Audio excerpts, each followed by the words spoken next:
Here we go. Here we go, one and all. Welcome back to another episode of the Two Tongues Podcast. Just the microphone here. What's up, everyone? Got a little something different in store for you today. Just pull it up here. All right, so I think we probably did plenty on Whitehead for the time being. I'll definitely return to it, but there's some interesting things that pop up from time to time, and I want to be able to talk about those things too. And I think I was reluctant to do that in the past because when interesting things pop up, it's usually questions that I have or things I don't understand. And bringing things I don't understand to the podcast for you guys, it didn't seem responsible to me. It seemed like it might be unnecessarily confusing. But then I got to thinking about it. It's like those questions are what's most interesting to me. And the things that are fascinating to me may very well be fascinating to you. So just like you come along with me on these solo episodes through the learning and teaching process of whatever we're studying together, which is really how I see it, I think I'm going to let you in on this. I'm going to let you in on the things that I find interesting, try to see if I can figure out how to explain what's interesting about it, what catches my attention, that kind of thing. So I'll mention that I usually am pretty good about keeping up on the Jordan Peterson podcast and a couple others that I listen to religiously. But I haven't been great about keeping up on Jordan Peterson or Joe Rogan for that matter. Lately, I had a lot going on and I missed some pretty good ones. Somebody on Twitter that I've been interacting with quite a bit made some remark about one of the podcasts that Jordan did with his friend John Vervaeke. And we've been seeing Vervaeke pop up a bunch, him and Jonathan Pajot. They were both on the Exodus series that Jordan put together for the Daily Wire. And they've both been doing podcasts and other interviews quite a bit recently. So I don't know why that might be, but I'm kind of glad because getting introduced to John Vervaeke has been interesting, especially because how he interacts with Jordan, that they seem to be on the same level when it comes to vocabulary, which is hard enough when you're talking about difficult concepts like consciousness, philosophy of mind, religion, mysticism, psychedelics. People create their own languages for that. You can see that in different religious traditions, especially if you study Sanskrit, if you study Indian philosophy, which has a tremendous amount of great like mystical stuff in it. But if you don't understand the language, it's very difficult. But John and Jordan speak the same language. They're both psychologists. They both taught at the University of Toronto. John still does. They shared many students in common over the years. So I think they have a common ground that makes the conversation really, really interesting and really compelling. So I listened to this episode of the Jordan Peterson podcast, episode 321. It's called A Conversation So Intense It Might Transcend Time and Space. So that tells you everything you need to know. I would recommend you listen to it. But there were some things they were talking about. So I'm not even through with the episode, by the way. And there's been a handful of things that have been tremendous that I can't wait to get into more. But one of them came up from John. He talks about this idea of relevance realization. So we're going to talk about that. And this is what got me into thinking along the lines that we're going to discuss today. There's something that towards the end we can link back to another Jordan Peterson idea that I found compelling about morality. So without further ado, I'm going to jump into this. Hopefully it won't be too sloppy. So follow with me if you can. Okay. So if you do a quick internet search on John Vervaeke, what you'll find is that there's like a summary that you'll find of his academic work. Like what contributions has he made to academia? What contributions has he made to the study of psychology? He's a professor of cognitive psychology. And his work is summarized like this. His work constructs a bridge between science and spirituality in order to understand the experience of meaning. So you can see when we're talking about understanding the experience of meaning, fits right into Jordan Peterson's work. His main academic work was called Maps of Meaning. It's all about, trying to understand what makes things meaningful and what meaning means and all that sort of stuff. It's very, very deep and interesting. But I think the connection that John is going to make, that John Vervaeke is going to make, is that meaningfulness is really, it's really a synonym for relevance. Whether something is meaningful is very, very closely tied to whether we consider it to be relevant. Meaning and relevance. What do you think? So I was a little wishy-washy when I was thinking about meaning being equivalent to relevance. I was like, I don't know about that. But if I change the language a little bit and say meaningfulness, then I start to understand maybe there is something really closely tied together between meaningfulness, what makes something meaningful, and this idea of relevance. So we'll jump right into kind of my summary of the podcast and my thoughts about kind of what was said. So obviously, if you haven't listened to it, I'll just give you a little bit here. The podcast discussion between Jordan and John, it focuses on the topic of consciousness, not right away, but it changes to the topic of consciousness almost immediately. And, I'm strapped in at that point. I'm like, yes, let's go. And in teeing up the landscape, Jordan and John summarize the problems philosophers and scientists have had in explaining consciousness. It's a mystery. It's a deep, deep mystery. You may remember we talked about this with episodes we did on David Chalmers' book, The Conscious Mind. We talked about it when we were looking at Dr. Sherstead Hughes' book, Modes of Sentience.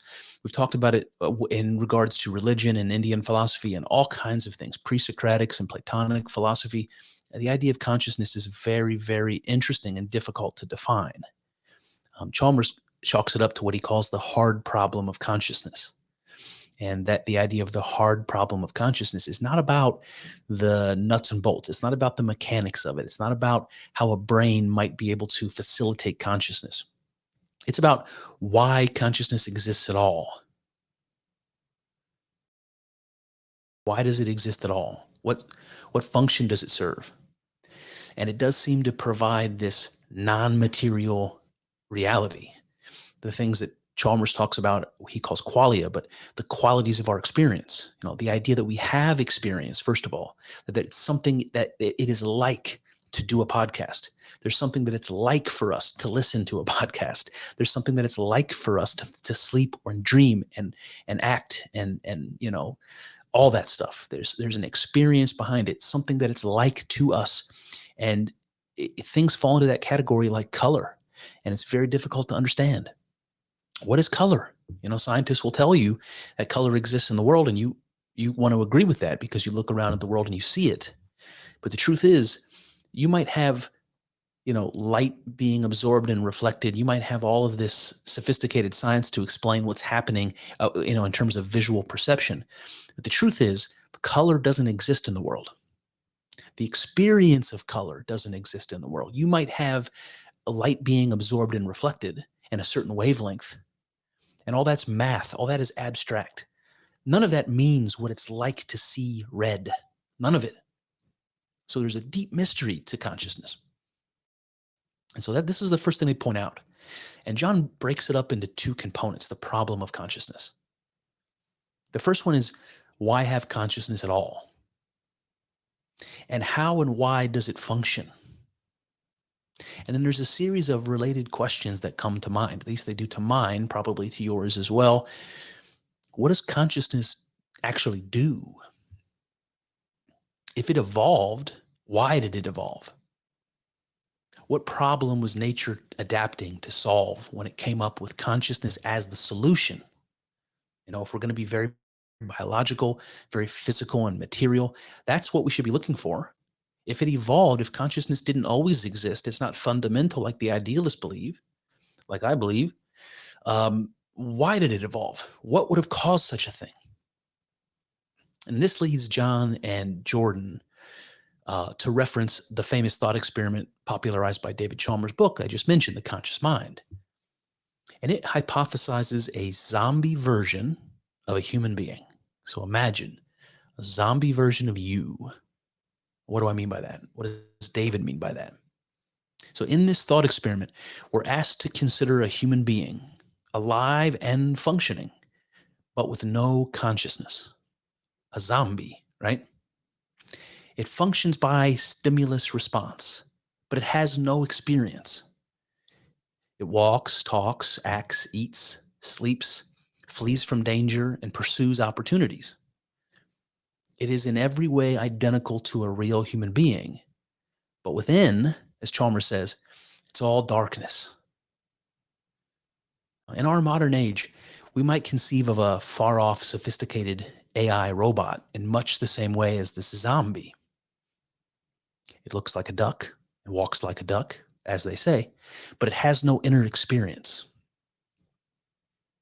So next, we're asked to compare this creature to its real human twin and decide if there's a difference. Is there a difference between the zombie you that looks and acts exactly like you do and the real you?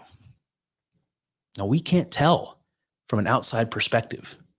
We can't tell if there's any difference at all because they're acting exactly like you'd expect a human being to act. They look exactly like you'd expect a human being to look. They react like you'd expect a human being to react. But most people would agree there is a difference. And that difference is consciousness. The real version is a conscious being. The zombie is just a zombie.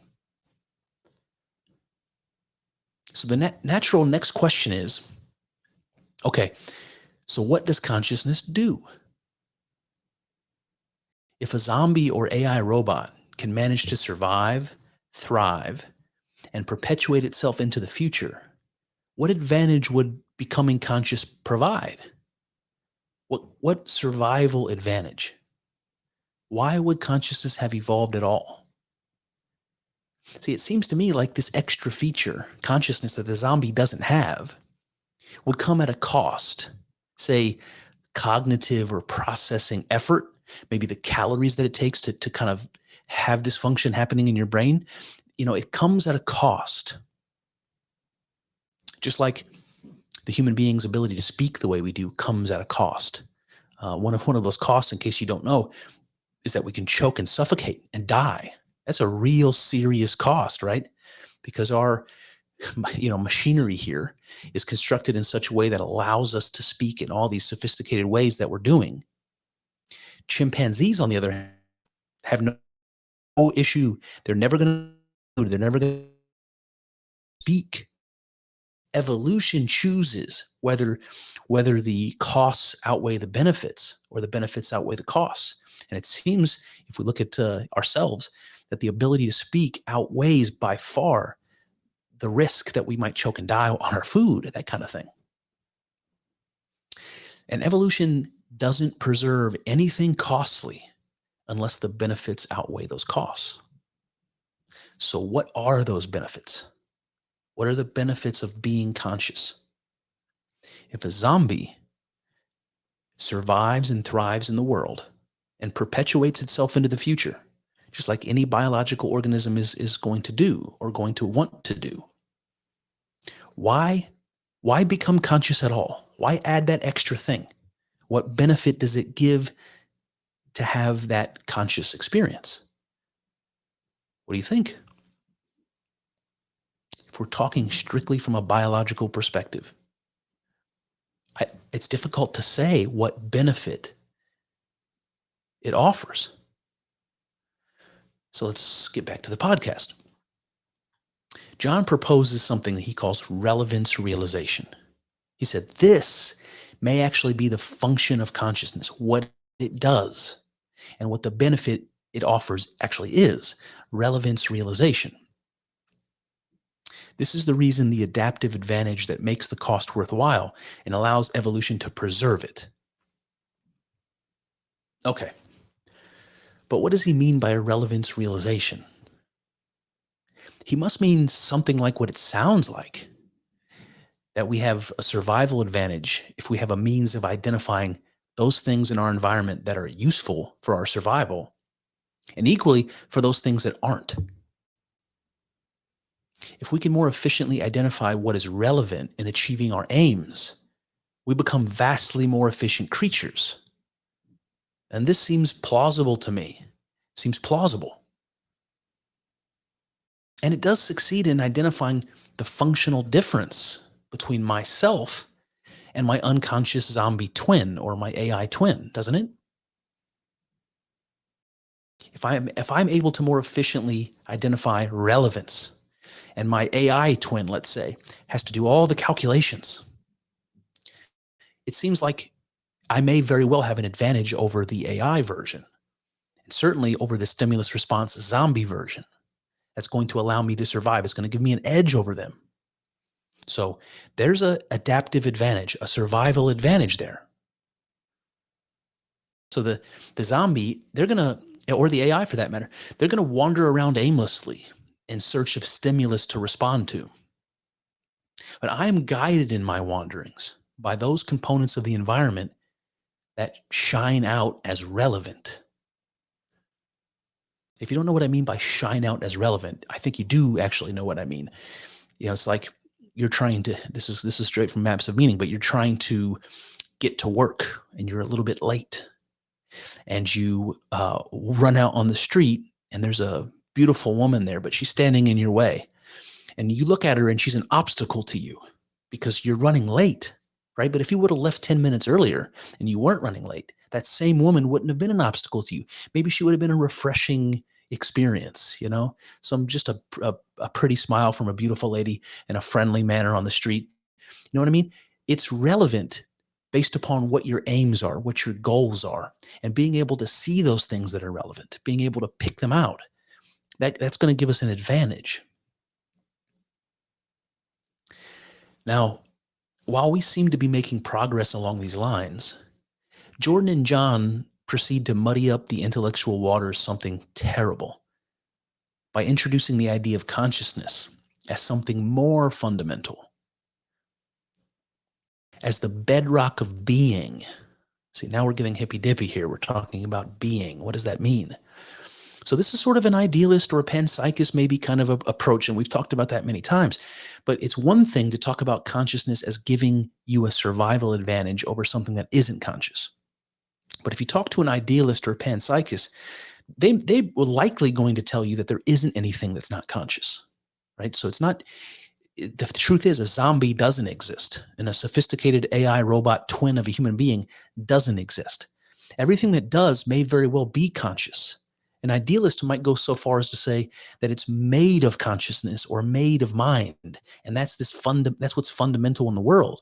So this is the kind of conversation we're having now. It's not about whether consciousness gives a survival advantage, although it seems to in the way that John says in terms of relevance realization. But in this case, as something fundamental to reality itself, fundamental to our experience. Now, I say this many times, but I'll say it again.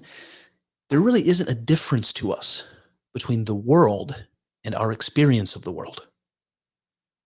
I think we would agree that there is a difference, or that there may be a difference. And Descartes says something like that. He says, and I'll butcher the quote, but he says that the idea of the sun that we hold in our mind, when we imagine the sun or think about it or reflect on it, isn't the sun, right?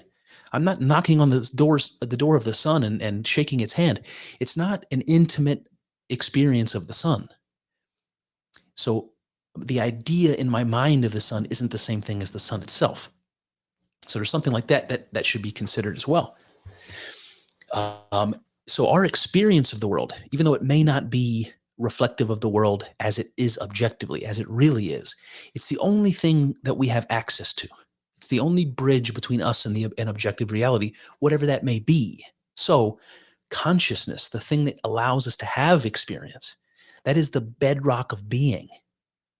Because without it, there would be no world. There would be no conscious experience.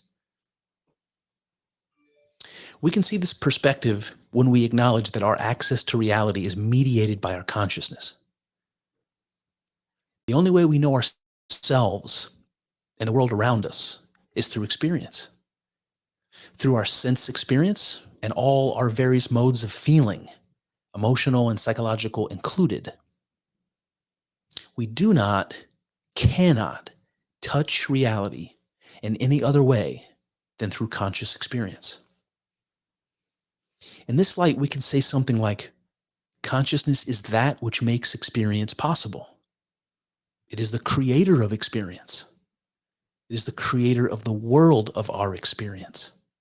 It is the creator of the world. It can easily be compared or conflated with the idea of God. And to be clear, I'm not sure there is a distinction. Now, this brings to mind an argument I've been having with myself and actually had with my wife in the car the other day when we were driving about God, about what God means. When we analyze our mystic and religious traditions in search of what God is, we come to, I think, two defining principles. God is creator, the origin of all, the uncaused cause, the reason for reality as we know it. So that's one aspect, one principle. The other one that always seems to be attached to this idea is a moral authority and judge, a sort of designer of ethical standards and behavior, a governor of behavior and thought, something like that. So God is the explanation for where the cosmos comes from and where morality comes from. Full stop. Anything else attributed to God, as far as I'm concerned, is window dressing. The myths, the stories, the dogma, the rules. In fact, I struggled even with the idea of the moral piece. That's something that I should probably admit to. I think when I think of God, I think of creator, origin, reason, cause. That's what I think of. I don't really understand how God as the explanation for reality, as the creator, I don't understand how that is tied to any sort of moral implications. It's really difficult for me to understand that. And yet every world religion does. Every world religion uses God and the authority of God as the basis of our behavior, of mediating our behavior and morality. But I think John Vervaeke is going to give us some insight into this that's compelling. It's even compelling to me. So let's continue. All right, the first principle has always hit me hard. God is creator. But the second, the moral principle, has been a point of contention. Apart from the phenomena of conscience, here I'm talking about conscience and not consciousness. I'm talking about the Jiminy Cricket. I'm talking about the voice in our head and the feeling in our heart when we do something wrong, right? Or do something right. I'm not going to write conscience off. I'm not going to write that off, but I'm not going to speak to it either. It seems to me that morality emerges by example. It is a social phenomenon. If I was the only man on earth, there would be no morality. Morality is a social phenomenon which developed by trial and error over countless generations. And that's exactly how our system of law developed, by the way. English common law developed by generations and generations of people fucking up and society having to cobble things back together and say, no, you can't do that. And figuring out each time something goes wrong, how to make small changes to the law so that it's more correct and more just. We see how our choices and actions pan out for us and the greater community. And we pivot, trying to achieve those things we deem good, desirable, or as John might prefer, relevant. What are those things? In general, seems like greater and greater levels of peace and prosperity. If we can achieve that, that's a good, that's a social good, and we all seem to agree on that. But how do we deem anything good exactly? Isn't that the heart of the moral question? And what does that have to do with God? What does the existence of a creator, if you grant me that, say about what is good? You might infer that creation itself is good, since that is what God concerns itself with. And the Bible would agree. You might remember the quote from Genesis when God's doing all of his creation, and God saw that it was good. But this strikes me as an unsatisfying answer. Let's return to the idea of God as the bedrock of being, as consciousness, the realizer of relevance. Does this change the picture at all? As it happens, Jordan made an interesting argument in his book, Maps of Meaning, which plays into this perfectly. He pointed out that there are an infinite number of facts. There are an infinite number of facts in the world. He often will bring up the Monet paintings called haystacks, where Monet paints the same haystack over and over and over and over again. He paints it at different times of day with different shadows and different light. And the same object is in every painting completely different. And it's something like that he means when he says there are an infinite number of facts. And as such, an infinite number of ways of synthesizing those facts, of combining them together and making something cohesive or making some story out of them. There's an infinite number of those. And so there's an infinite number of ways of acting in the world. How we can choose anything from an infinite number of things is therefore as fascinating a mystery as consciousness itself. How do we choose anything? The solution, according to Jordan, brings us back to morality.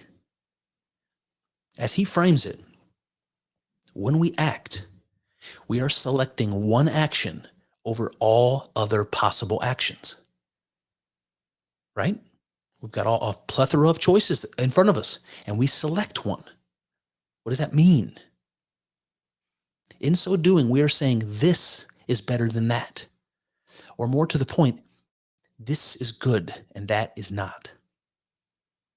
So you can see that we are making a value judgment each and every time we choose, decide, or act upon anything. What we deem good is the best of all possible things by our determination. It is, as John might say, the thing most relevant for our desired ends and for our survival.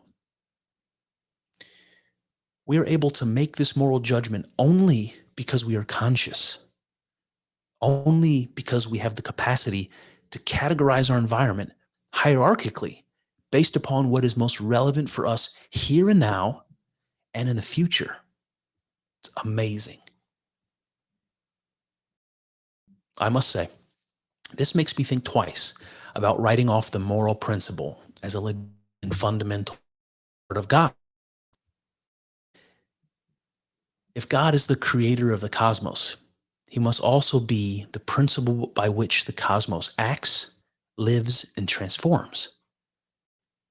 It is consciousness that guides this transformation by following moral intuition, by selecting the good. Biologists say this already, by the way. They speak of nature selecting those properties that facilitate survival and thriving. Natural selection, sexual selection, right? Even nature selects the good. Even nature follows the same moral law. What do you think? Do you think our consciousness is a sort of moral organ? Do you think consciousness, as framed in the Gospel of John as logos, say, is the creator of the cosmos? Can these things be one? The Gospel of John says, in the beginning was Logos, and the Logos was God, and the Logos was with God. The thing that created us, we carry with us. Does that sound like consciousness to you? Well, there you have it. That's one avenue explored, but infinitely